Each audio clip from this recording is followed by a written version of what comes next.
آج کے اس دور میں جو طرح طرح کے فتنے جو ہے وہ جنم لے رہے ہیں، جن میں سب سے بڑا فتنہ جو ہے وہ حضور کریم علیہ الصلوۃ والسلام کے پیارے محبوب یار غار، یار میزار، یار سفر حضرت سیدنا صدیق اکبر رضی اللہ عنہ کی شان میں بے ادبیاں گستاخیاں کا جو یہ فتنہ جو ہے یہ پیدا ہو رہا ہے۔ آج میں ان لوگوں کو یہ بتانا چاہتا ہوں کہ جو لوگ حضرت سیدنا صدیق اکبر رضی اللہ عنہ کی شان میں پھونک رہے ہیں، میں ان کو یہ بتانا چاہتا ہوں کہ آپ کی شان جو ہے وہ اللہ تعالیٰ کی بارگاہ میں کتنی محبوب ہے، وہ رسول کے کتنے محبوب یار ہیں۔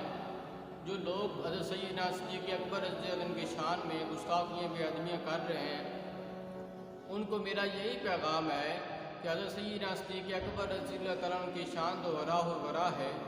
دیکھیے، کسی کی ایک پشت سیابی ہے، کسی کی 2 پشتیں سیابی ہیں، کسی کی 3 پشتیں سیابی ہیں، لیکن حضرت سیدنا صدیق اکبر رضی اللہ عنہ کی شان پر قربان جاؤں، آپ کی 4 پشتیں سیابی ہیں۔ آپ کا باپ سیابی، آپ خود سیابی، آپ کا بیٹا سیابی، آپ کا پوتا سیابی۔ اگر اگر کسی کے گھر میں حافظ قرآن ہو یا عالم دین ہو یا کوئی شہید ہو، اس کے خاندان کی بخشش ہو جاتی ہے، تو جس کی 4 پشتیں سیابی ہوں اس کی شان کا اندازہ کون کر سکتا ہے؟ تو حضرت سیدنا صدیق اکبر رضی اللہ عنہ کی شان تو ورا و ورا ہے۔ حضور ان سے بڑی محبت فرماتے تھے، ہر کام میں حضور کے ساتھ ہوتے تھے۔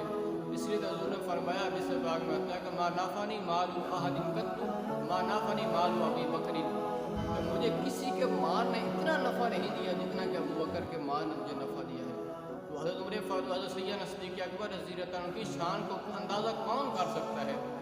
اور پھر حضور صرف حضرت سیدنا صدیق اکبر رضی اللہ عنہ سے محبت نہیں کرتے تھے، بلکہ اللہ تبارک و تعالیٰ بھی جو ہے ان سے محبت فرماتا تھا۔ دیکھیے، اتنا مشہور واقعہ ہے کہ جب حضور کریم علیہ الصلوۃ والسلام جو ہے وہ ایک جنگ میں تشریف لے گئے، جب جنگ سے واپس آئے، اس جنگ کے اندر جو ہے ایک مائی بوڑھی تھی، اس کا جوان بیٹا بھی جنگ میں شامل تھا۔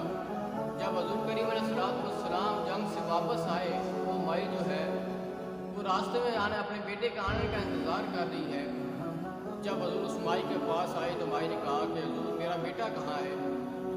اس مائی کا بیٹا جو ہے اس وقت اس جنگ میں شہید ہو چکا تھا، لیکن حضور نے اس مائی کو نہیں بتایا کہ اس مائی کو تکلیف پہنچے گی۔ آپ نے فرمایا کہ اے مائی، میرے پیچھے عمر فاروق آ رہے ہیں، ان سے پوچھنا۔ جب حضرت سیدنا عمر فاروق رضی اللہ عنہ تشریف لائے تو مائی نے بھی کہا کہ بھائی عمر فاروق رضی اللہ عنہ سے کہا کہ عمر میرا بیٹا کہاں ہے؟ اور عمر فاروق رضی اللہ عنہ جانتے تھے کہ اس مائی کا بیٹا جنگ میں شہید ہو گیا ہے۔ انہوں نے سوچا کہ اگر حضور نے نہیں بتایا کہ اس کو تکلیف پہنچے گی تو میں اس کو کیوں بتاؤں؟ تو آپ نے فرمایا کہ مائی میرے پیچھے عثمان غنی آ رہا ہے، تو ان سے پوچھنا۔ جب حضرت سیدنا عثمان غنی رضی اللہ عنہ تشریف لائے تو عثمان نے کہا کہ عثمان میرا بیٹا کہاں ہے؟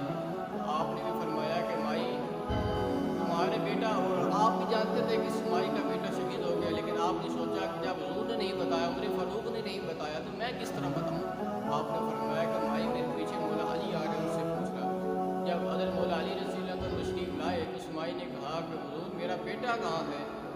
تو آپ بھی جانتے تھے کہ اس مائی کا بیٹا شہید ہو گیا ہے، لیکن حضرت مولا علی رضی اللہ عنہ نے فرمایا کہ مائی میرے پیچھے سیدنا صدیق اکبر رضی اللہ عنہ آ رہے ہیں، تو ان سے پوچھنا۔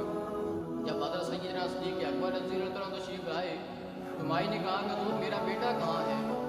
آپ بھی جانتے تھے کہ اس مائی کا بیٹا شہید ہو گیا ہے، لیکن آپ نے فرمایا کہ مائی تمہارا بیٹا پیچھے آ رہا ہے۔ جب آپ نے یہ کہا کہ مائی تمہارا بیٹا پیچھے آ رہا ہے تو اللہ تبارک و تعالیٰ نے فوراً جبرائیل علیہ السلام کو فرمایا کہ اے جبرائیل، جلدی سے جاؤ، اس نوجوان کو زندہ کر کے اس مائی کے پاس لے آؤ، کہیں میرے محبوب کا دوست کے جھوٹا نہ پڑ جائے، جلدی سے جاؤ اس نوجوان کو زندہ کر کے لے۔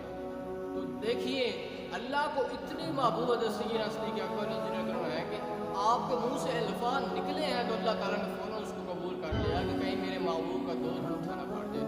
تو اللہ کو اتنی ان سے محبت ہے۔ تو آج ان کی شان میں جو گستاخیاں بے ادبیاں کر رہے ہیں، وہ جو ہے وہ خود کے اوپر غور کریں۔